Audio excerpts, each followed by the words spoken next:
Salut tout le monde, c'est Jessica de Yoga par Fibromyalgie et c'est mon vidéo de la semaine prise 2 pour ceux qui ont suivi lundi le chaos de la connexion internet dans les Laurentides qui n'est pas très bonne.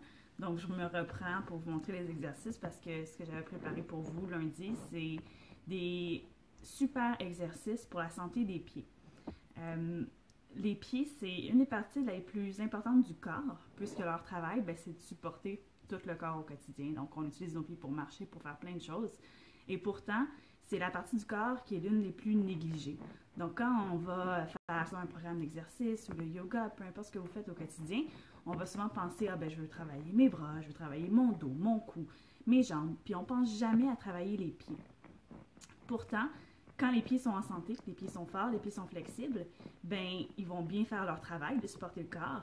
Et souvent, beaucoup des douleurs, que ce soit aux genoux ou aux pieds, une des parties qui va être responsable, c'est les pieds. Pensez-y, souvent on va avoir mal aux genoux, au dos, on va aller au docteur, puis il va dire, prends des orthèses, donc on travaille tes pieds, puis déjà les douleurs vont disparaître. Moi, je suis pas très orthèse. Je crois qu'à la base, il faut essayer de travailler musculairement, flexibilité, travailler notre posture, puis ensuite, on va aller chercher de l'aide supplémentaire, que ce soit avec des accessoires comme des orthèses ou autres pour nous aider. Je vais vous montrer les petits exercices que j'ai préparés pour vous.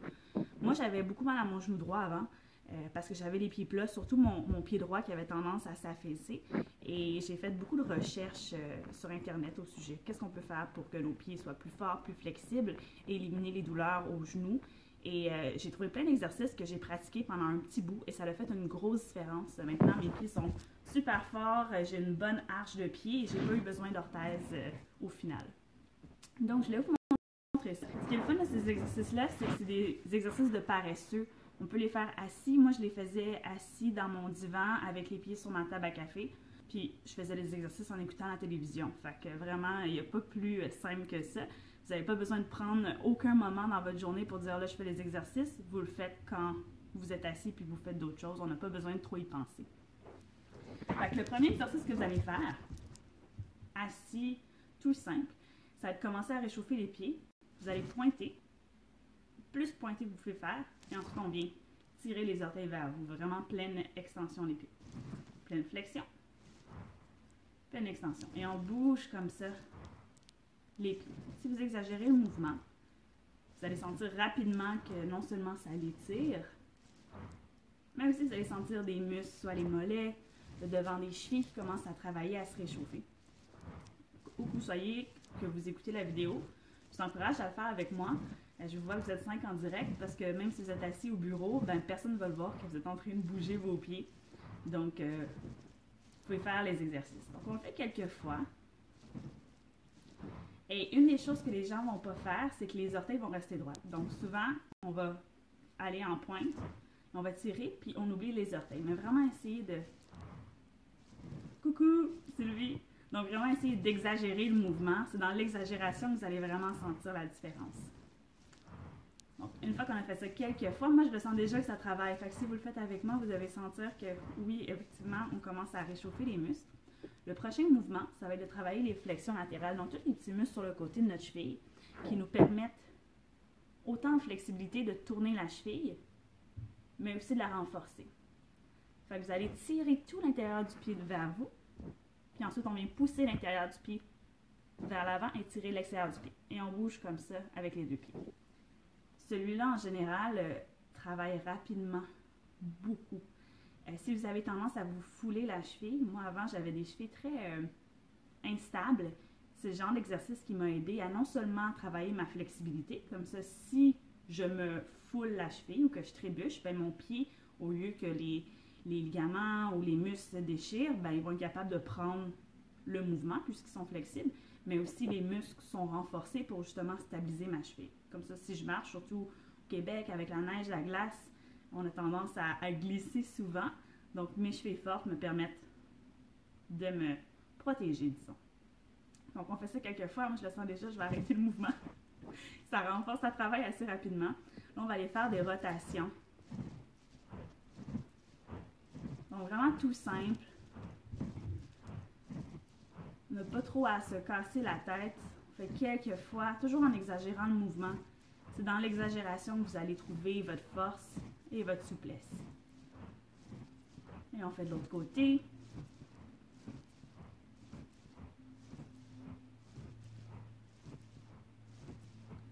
Et on relâche. Prenez quelques instants, juste shaker vos pieds. S'il y a de l'acide lactique qui s'accumule, surtout qu'on travaille. Un autre que vous pouvez faire, c'est travailler à écarter les orteils et les relâcher. Donc on écarte les orteils et on les relâche. Oui, avec les orteils en général, c'est difficile. Moi, je les ai beaucoup travaillés, mes orteils. Si vous voyez, ils sont toutes droites. Avant, c'était tout pogné ensemble parce que, bien entendu, avec les souliers, surtout quand les souliers qu'on a mis jeunes, ben, ça vient squeezer nos pieds ensemble. Et quand les orteils sont... Si vous le faites là en ce moment, là, vous écartez les orteils, même si vous n'arrivez pas à les écarter, vous allez déjà sentir que l'arche s'active. Donc, plus j'active, je sais pas si on va le voir comme ça, pied relax. Puis quand j'écarte mes orteils, on voit tout de suite le muscle qui s'active. Donc ça, c'est un bon exercice aussi à faire. Apprendre notre capacité à écarter les orteils. C'est comme n'importe quoi. Le pied, c'est une surface et tout le poids du corps est distribué dans la surface. Donc, plus la surface est large, plus on va être stable. En même temps, si on essaie de travailler notre équilibre, puis on essaie de mettre tout notre poids sur la base des orteils, disons comme si on fait du ballet, bien là, c'est sûr que c'est plus difficile. Fait on fait le principe inverse, plus le pied est large, plus il va être capable de distribuer le poids. Donc, écarter les orteils. Et le dernier que je vais vous montrer, c'est le plus fun, c'est de faire l'alphabet avec les pieds. Donc ça, c'est vraiment simple. Vous écrivez l'alphabet en lettres attachées. On fait B, ensuite on fait C. Pensez que je suis miroir à vous, donc je sais écrire quand même. On fait E, on fait F. Et écrire l'alphabet aussi, ça travaille l'endurance. Donc, au début, moi, je trouvais ça très difficile. Après avoir fait les pointées, les flexions, les rotations, de commencer à écrire l'alphabet. Fait que c'est correct si au début, vous ne vous rendez pas jusqu'à la fin de l'alphabet, mais à force de le faire, on va développer la force nécessaire pour pouvoir écrire l'alphabet jusqu'au complet. Là, je ne l'écris pas vraiment parce que je trouve ça extrêmement difficile de penser à écrire l'alphabet en même temps que je vous parle. Mais juste le fait... Oui, si ça donne des crampes, c'est excellent. En fait, là, ça vous dit, dès qu'il y a une petite crampe, Sylvie, il est question pour ceux qui vont écouter par après, une des dames demande pour ma part, j'ai mal, ça me donne des crampes. Est-ce que je fais mal l'exercice? Non. En général, s'il y a des crampes, c'est que vous faites bien l'exercice. Pensez qu'il y a plein de petits muscles dans vos pieds. C'est une structure très complexe, le pied. Hein. Il y a plein d'os, plein de ligaments, plein de tendons, plein de muscles. Et souvent, on va mettre du poids dans nos pieds, mais on va juste comme s'écraser dans nos pieds. Puis en plus, avec les souliers, bien, ça nous donne un support artificiel. Alors que là, je demande à mon pied, sans aide, de faire plein de mouvements. Fait que tous ces petits muscles-là qui ne sont pas habitués de travailler, bien, ils vont avoir une crampe. Une crampe, c'est juste que le muscle se fatigue vite. Fait que c'est ça que je parlais quand on fait l'alphabet. Des fois, on ne se rend pas jusqu'à la fin au début. Les muscles sont pas assez forts, ils n'ont pas assez de force pour l'instant. Mais à force de le répéter, les crampes vont disparaître. Là. Donc, moi, au début, j'avais beaucoup de crampes, surtout des fois dans les orteils. Quand on vient tirer les orteils ou pointer, il y a des crampes qui vont apparaître, c'est normal. C'est juste de pratiquer, de s'entraîner, de continuer de faire les mouvements. Éventuellement, il n'y a plus de crampes.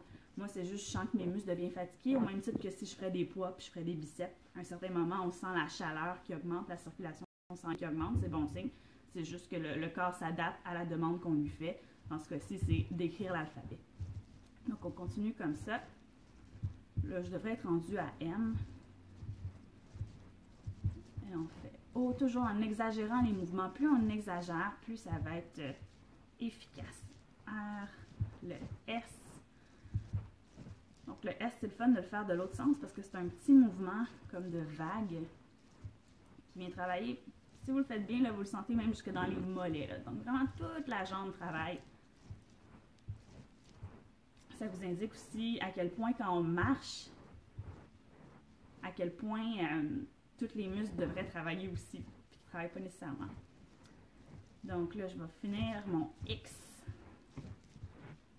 Y, coudonc, et mon Z. Et voilà. Donc, après qu'on a fait ça, si vous voulez aider à relâcher les pieds, parce que là, pensez qu'on les a travaillés vraiment, puis aussi, c'est un excellent exercice pour les jambes lourdes. Donc, je donne un petit bonus. c'est la technique d'élever les pieds. Donc moi, je vais le faire avec mon mur arrière. Je vais être rendue à l'envers. On vient juste se coucher sur le dos comme ça. Déposer les pieds sur le mur. Vous pouvez rester ici un bon 4, 5, 6, 7, 8 minutes, là, aussi longtemps que vous voulez.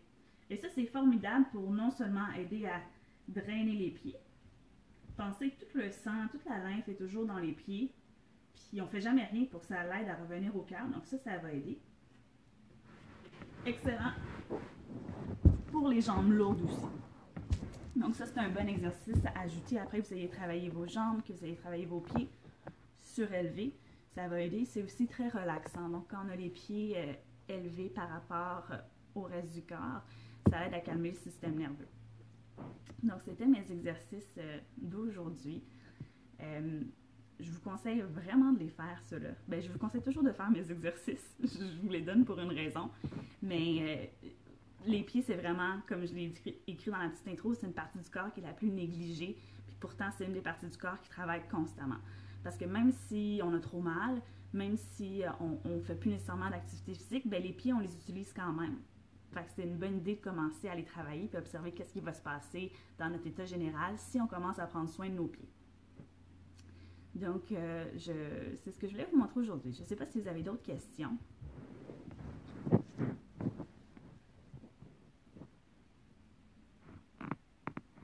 Si vous n'avez pas d'autres questions, c'est correct. Peut-être qu'il y en a d'autres qui vont venir. Merci Françoise, ça fait plaisir. Donc, si vous avez des questions, n'hésitez pas. Si vous regardez après le direct et que vous avez des questions, n'hésitez pas à les écrire en commentaire.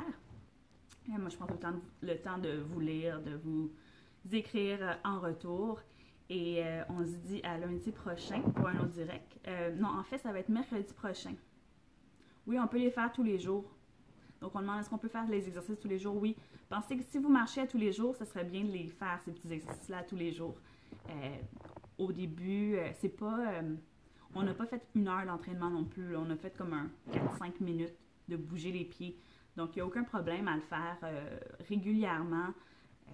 Surtout si vous décidez vraiment que, bon, cette semaine ou ce mois-ci, je me mets d'attaque et je m'occupe de mes pieds. Ben là, pardon, quand vous y pensez, juste bouger les pieds. Puis éventuellement, vos pieds vont juste être forts. Puis aussi, observez la différence quand vous marchez après. Un coup qu'on a réveillé les pieds, qu'est-ce qui se passe quand on marche? Qu'est-ce qui se passe si on court, si vous faites du jogging, si vous faites plein de sports comme ça? Qu'est-ce que ça va avoir comme différence d'avoir des pieds un peu plus forts? Bien, les jambes sans repos, c'est ce je vous ai montré avec les jambes surélevées. Ça peut aider. Je peux vous le remonter. Donc, une dame me demande une astuce pour les jambes sans repos. Donc, ça ici. On peut même se rapprocher du mur pour étirer. Ça ici, ça va aider les jambes sans repos. Juste à relaxer. Pensez que tout le sang, toute la lymphe, donc le système lymphatique revient au cœur. C'est très relaxant. À un certain moment, si vous le maintenez longtemps, ça va se mettre à picoter dans vos orteils, puis les pieds vont devenir froids. Pas s'inquiéter, c'est normal. Si vous restez là longtemps, on prend le temps de bouger doucement pour sortir de la posture parce qu'on ne veut pas faire de chute de pression. Donc, juste y penser. Aussi, les jambes sans repos, ce qui va aider, c'est de les utiliser. Donc, de travailler fort, de ne pas garder... Oh non, c'est bon pour tout. Cette posture-là, c'est une des postures les plus efficaces pour plein de problèmes, que ce soit des problèmes au dos. Souvent, ça va aider. Mon conjoint a mal au dos. Puis, il fait cette posture-là, ça lui fait beaucoup du bien. Qu'est-ce que je voulais dire? Oui, donc les jambes sans repos aussi, c'est de bouger, de prendre des marches, d'utiliser l'énergie. Donc, Marie-Claire, ce que je viens de montrer, ça va travailler vos chevilles aussi. Donc, quand on bouge les pieds comme ça, la cheville aussi travaille parce que c'est pas... Oui, le pied travaille dans, disons... Je vais montrer mon pied. Ça va être plus facile d'expliquer. Donc, quand j'ai mon pied ici, quand je pointe, là, ici, c'est mon pied qui travaille. Fait que c'est vraiment mon arche et mes orteils. Mais quand je vais jusqu'à pointer complètement, bien là, ici, l'arrière de ma cheville, il se contracte. Même chose, quand je tire vers moi, bien, je peux le faire juste en tirant les orteils ou je peux compléter le mouvement et là, je sens que le devant de la cheville s'active. Même chose de chaque côté. Fait que c'est vraiment là, cet exercice-là que je vous ai montré, travaille des orteils environ jusqu'aux genoux. Fait que toute cette partie-là va être mobilisée, renforcée. Ça va faire en plus des beaux mollets sveltes pour l'été prochain, si ça vous dit.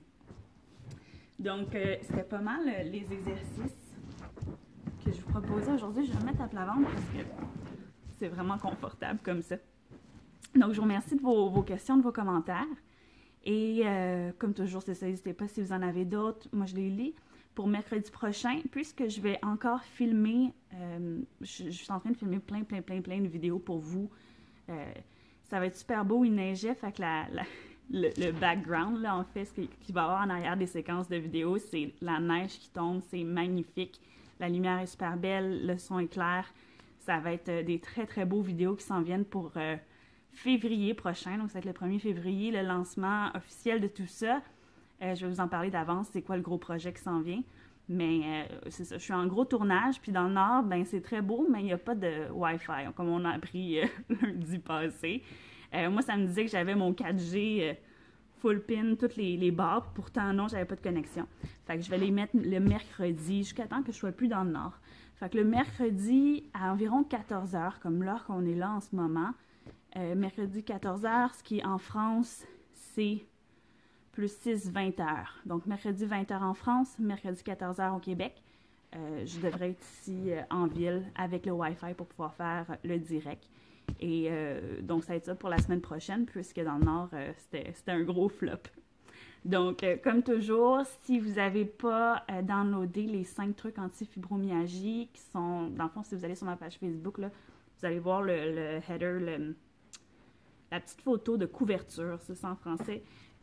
Si vous cliquez dessus, vous allez avoir le lien. Dans le fond, j'ai fait un petit e-book, un petit livre virtuel qui explique mes 5 principes qui m'ont vraiment aidé pour me sortir de la fibromyalgie. C'est pas juste des exercices physiques, là, donc il y a aussi des principes, des mantras, des choses comme ça qui sont très intéressants. Souvent, quand on parle de mantras ou des choses comme ça, les gens vont penser que ça ne fonctionne pas, mais pensez que la fibromyalgie, c'est pas juste physique, c'est aussi une partie qui est dans la tête, parce que la tête et le corps sont toujours connectés. Fait que plus on travaille de façon globale pour s'en sortir, plus ça va être efficace. Dans tous les cas, même si ça ne marcherait pas, on ne perdra rien d'essayer. Donc, je vous invite à télécharger ça et on se dit à mercredi prochain pour un autre Facebook Live.